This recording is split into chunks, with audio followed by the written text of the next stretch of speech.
오늘 성경 말씀은 사무엘상 2장 30절입니다. 하나님은 우리가 풍성한 삶, 행복한 삶, 복된 삶을 살기를 원하십니다. 예수님이 오신 목적은 양인 우리로 하여금 생명을 풍성히 얻게 하기 위해서입니다. 도적이 오는 것은 도적질하고 죽이고 멸망시키려는 것뿐이요 내가 온 것은 양으로 생명을 얻게 하고 더 풍성히 얻게 하려는 것이라. 그런데 문제는 도적입니다. 도적이 오면 도둑질하고 죽이고 멸망시킵니다. 나보다 먼저 온 자는 다 절도요 강도니 양들이 듣지 아니하였느니라. 여기서 말씀하시는 도적과 강도는 바로 마귀입니다. 우리는 우리 안에 마귀가 들어오지 못하도록 출입구를 차단해야 합니다. 성경은 하나님의 자녀가 된 우리를 하나님의 성전이라고 말합니다.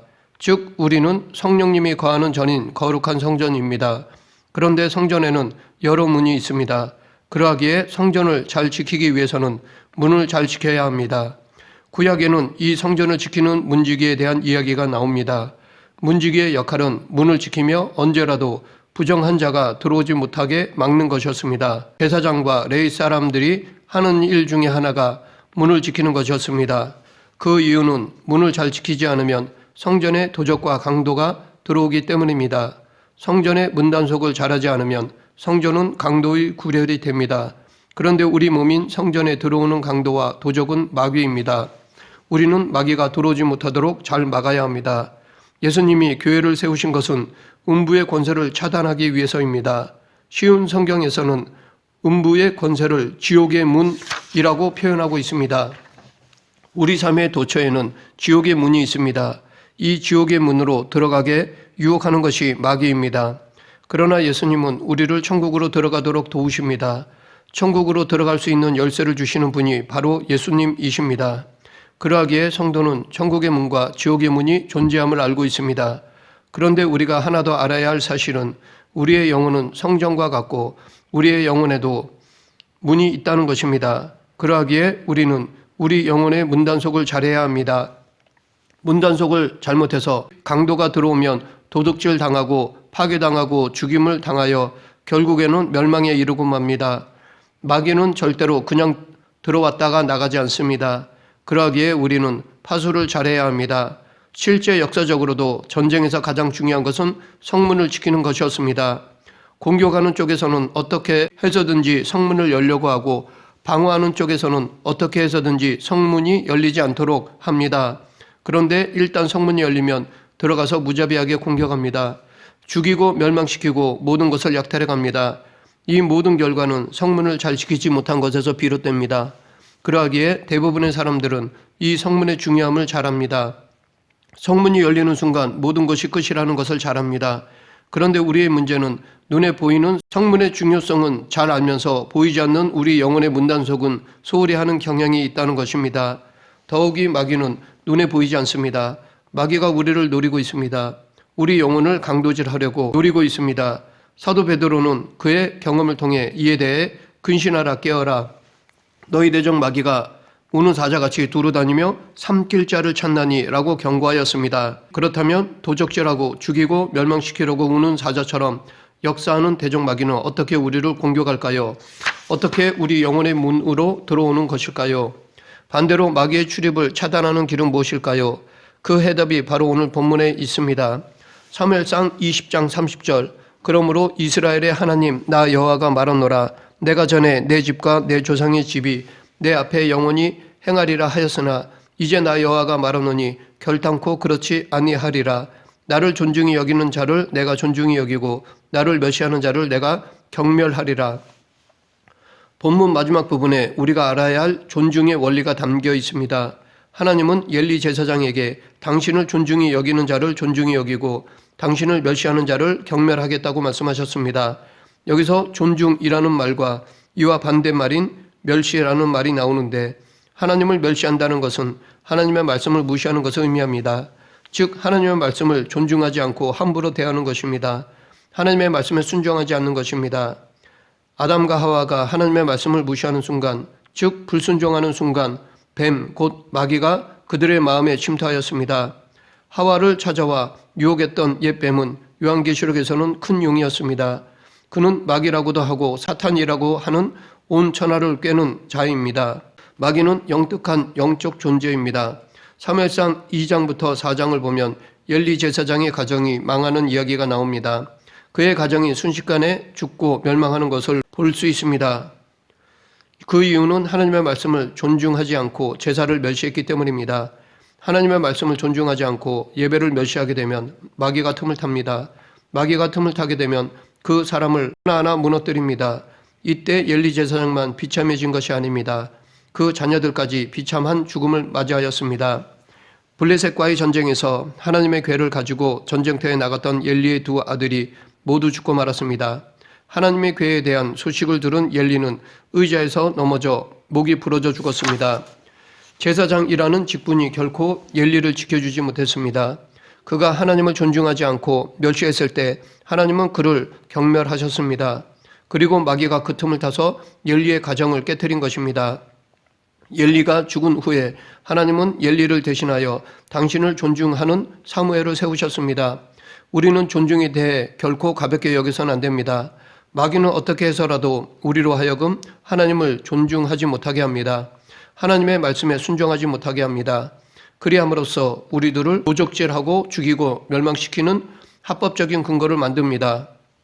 마귀는 그냥 공격하지 않습니다. 그냥 문을 침투하지 않습니다. 나름대로 합리적인 근거를 가지고 침투합니다. 사울 왕도 엘리와 그의 아들들처럼 하나님께 드리는 제사를 멸시하였습니다. 그래서 하나님이 세우신 선지자 사무엘을 기다리지 않고 스스로 제사를 행하려 하였던 것입니다. 그것은 하나님이 세우신 선지자와 제사를 멸시하는 것이요 근본적으로 하나님을 멸시하는 것이었습니다. 그런데 사울이 더 잘못한 것은 하나님을 멸시하는 죄를 반복하는 데 있습니다. 하나님은 사울 왕에게 아말렉 사람을 진멸하고 모든 가축도 그렇게 하라고 명하셨는데 이번에도 하나님 말씀에 불순종하였습니다. 그는 아말렉 왕 아각을 살려주었고 양과 소의 가장 좋은 것들을 남겨놓았습니다. 그런데 그가 좋은 가축들을 살려준 이유는 아주 합리적이었습니다. 하나님께 드리는 제사를 위해서 살려놓았다는 것입니다. 그러나 하나님이 원하시는 것은 순종이었습니다. 사무엘 선지자는 하나님께 불순종하고 거역하는 것은 사술의 죄와 같다라고 하였습니다. 사술은 점을 치는 것입니다. 점을 친다는 것은 귀신에게 문을 여는 것입니다. 그러하기에 사울이 하나님께 불순종하자 악신이 그에게 들어간 것이었습니다. 이 불순종이 뿌리는 교만입니다. 아담과 하와도 선악을 알게 하는 나무의 열매를 먹으려 했던 것은 하나님처럼 되려고 하였기 때문입니다. 이것은 교만이며 이 교만으로 인해 불순종하였습니다. 사울 왕도 교만 때문에 불순종하였습니다. 그는 예배의 질서를 어겼습니다. 반면에 겸손은 자신의 위치를 지키는 것입니다. 자신의 역할에 만족하는 것입니다. 하나님이 정해주신 자리를 지키는 것입니다. 이렇게 하나님 앞에 겸손할 때 순종할 수 있고 이렇게 순종할 때 우리의 영혼의 문단속을 철저히 할 수 있습니다. 하나님의 나라는 왕국, 즉 왕이 다스리는 나라입니다. 이 하나님 나라의 왕 앞에 나아갈 때 가장 중요한 것은 왕을 존중하는 것입니다. 왕을 멸시하거나 경멸하면 그 나라의 백성이 될 수 없을 뿐 아니라 왕의 처벌을 받습니다. 왕의 사랑은커녕 그 어떠한 국률과 자비도 기대할 수 없습니다. 반면 왕을 존중하고 왕을 공경하고 왕을 존귀히 여길 때 왕의 사랑을 받을 수 있습니다. 사울 왕이 예배를 소홀히 하고 제사장을 85명이나 죽이고 하나님의 말씀에 불순종했을 때 그에게 임했던 모든 은혜가 떠나갔습니다. 반면에 어떤 위기의 순간에도 당신을 존중한 다윗에게는 더 큰 은혜를 베풀어 주셨습니다. 다윗은 예배를 생명처럼 여겼습니다. 제사장들을 귀하게 여겼습니다. 하나님 말씀에 절대 순종하였습니다. 죄를 지었을 때는 철저히 애통해하고 회개하였습니다. 이렇게 다윗은 하나님 중심으로 살면서 언제 어느 때나 하나님을 존중하였습니다. 그렇다면 우리는 이 존중의 의미에 대해 알아볼 필요가 있습니다. 존중은 헬라어로 티미입니다. 존중의 가장 단순한 문자적 의미는 중요시함입니다. 헬라 사람들에게 티미라고 말하면 그들은 금처럼 귀하고 중요한 것을 떠올립니다. 금은 그 값어치가 있기에 아무렇게나 다루거나 아무데나 두지 않습니다. 이처럼 존중은 상대를 중요시 여기는 것입니다. 상대의 진가를 인정하는 것입니다. 아무렇게나 대하지 않습니다. 이 존중의 반대말은 경멸인데 이 경멸의 헬라어는 아티미아입니다. 아티미아는 중요하게 여기지 않는 것입니다. 헬라 사람들에게 아티미아라고 말하면 그들은 수증기처럼 흔하고 가볍고 금방 없어지는 것처럼 여기는 것을 떠올립니다. 이것은 상대를 무시하거나 모욕하는 것을 뜻합니다. 즉 업신여기는 것입니다. 그러하기에 하나님을 존중히 여긴다는 것은 하나님을 중요시한다는 것을 의미합니다. 즉 자기 삶의 가장 중요한 위치에 두며 하나님의 모든 뜻을 인정하는 것입니다. 이것은 곧 하나님 말씀에 순종한다는 것입니다. 그러면 우리가 하나님을 존중히 여기려면 어떻게 해야 할까요? 첫째, 우리는 하나님을 바로 알아야 합니다. 하나님을 존중하는 길은 하나님을 올바로 아는 것부터 시작됩니다.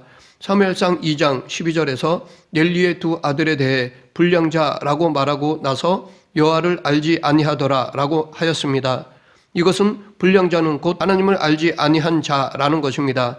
그런데 이 하나님을 알지 아니한다라는 말은 얼마든지 하나님을 알 수 있는데도 관심이 없는 것을 의미합니다. 혹은 알면서도 무시한다는 것입니다. 이것이 경멸이요 하나님을 업신여기는 것입니다. 예수님이 고향에 가셨을 때 사람들이 예수님을 존중하지 않았습니다. 고향 사람들은 예수님을 하나님의 아들로 보지 않았습니다. 전능하신 하나님으로 알지 못했습니다. 그들은 예수님을 단지 동네 목수의 아들로만 여겼습니다. 이들은 성경을 살펴보고 예수님의 가르침과 그가 행한 것들의 의미를 알려 하지 않았습니다. 예수님에 대해 더 자세히 알 수 있었음에도 알려 하지 않았습니다. 그런 까닭에 예수님이 고향에서는 권능을 행하시지 않으셨습니다. 소수의 병자들만 고치실 뿐이었습니다. 예수님의 고향 사람들이 예수님을 존중했다면 그들은 큰 은혜를 누렸을 것입니다. 둘째, 하나님을 존중히 여기려면 하나님의 말씀을 존중해야 합니다. 엘리 제사장은 하나님의 말씀을 존중하지 않았습니다. 그런 까닭에 엘리가 제사장으로 있을 동안에 하나님의 말씀이 희귀하였습니다. 즉 하나님은 엘리 제사장에게 침묵하셨습니다. 이렇게 하나님은 당신의 말씀을 존중하지 않는 사람에게 말씀하지 않으십니다. 또한 당신의 말씀을 멸시하는 자를 멸시하십니다. 사울 왕이 버림받은 것은 그가 하나님의 말씀을 버렸기 때문입니다.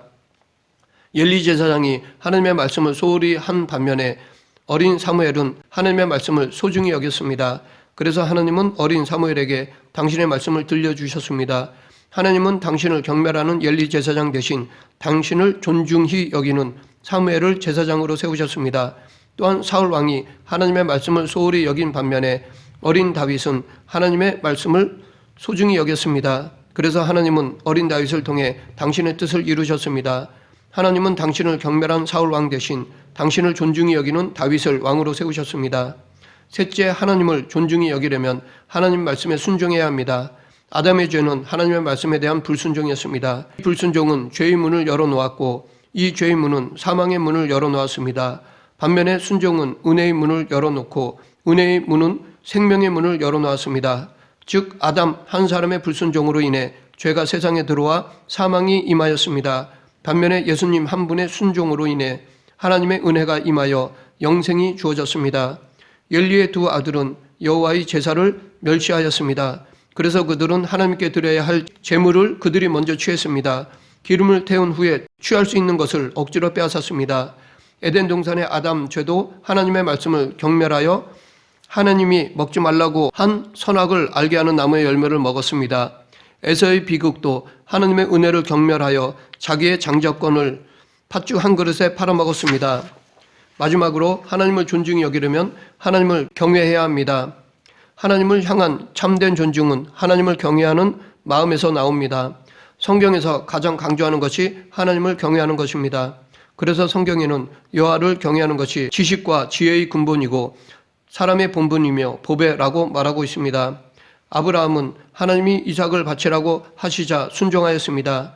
이때 하나님은 그의 순종을 당신을 경외함의 표로 삼으셨습니다. 사자가 가라사대 그 아이에게 내 손을 대지 말라. 아무 일도 그에게 하지 말라. 내가 내 아들 내 독자라도 내게 아끼지 아니하였으니 내가 이제야 내가 하나님을 경외하는 줄을 아노라. 아브라함이 하나님을 경외했을 때 그에게 풍성한 은혜가 주어졌습니다. 다윗도 하나님을 경외하는 중에 말할 수 없는 복을 받았습니다. 그래서 그는 여호와를 경외하는 자에게는 부족함이 없다라고 고백하였습니다. 너희 성도들아 여호와를 경외하라. 저를 경외하는 자에게는 부족함이 없도다. 잠언 22장 4절에서는 겸손과 여호와를 경외함의 보응은 재물과 영광과 생명이니라 라고 말하고 있는데 여기서 영광이란 말은 존중을 의미합니다. 즉 하나님을 경외하는 사람에게 하나님에게 존중이 여김을 받는다는 것입니다. 말씀을 맺겠습니다. 우리는 하나님을 존중하며 살아야 합니다. 그럴 때 하나님께서도 우리를 존중해 주십니다. 큰 은혜를 베풀어 주십니다. 피조물인 우리가 창조주 하나님을 존중하는 것은 마땅한 것입니다. 그럼에도 하나님은 우리의 존중보다 더 큰 은혜를 베풀어 주십니다. 우리 모두 하나님을 존중하며 경외하는 삶을 살아가는 그리스도인이 되기를 간절히 축원합니다. 기도하겠습니다. 생사화복을 주관하시는 하나님 아버지, 기쁠 때나 즐거울 때뿐 아니라 슬플 때나 괴로울 때도 하나님을 경외하며 늘 하나님을 최고의 자리에 모시는 그리스도인이 되게 하여 주시옵소서. 예수님 이름으로 기도드립니다. 아멘.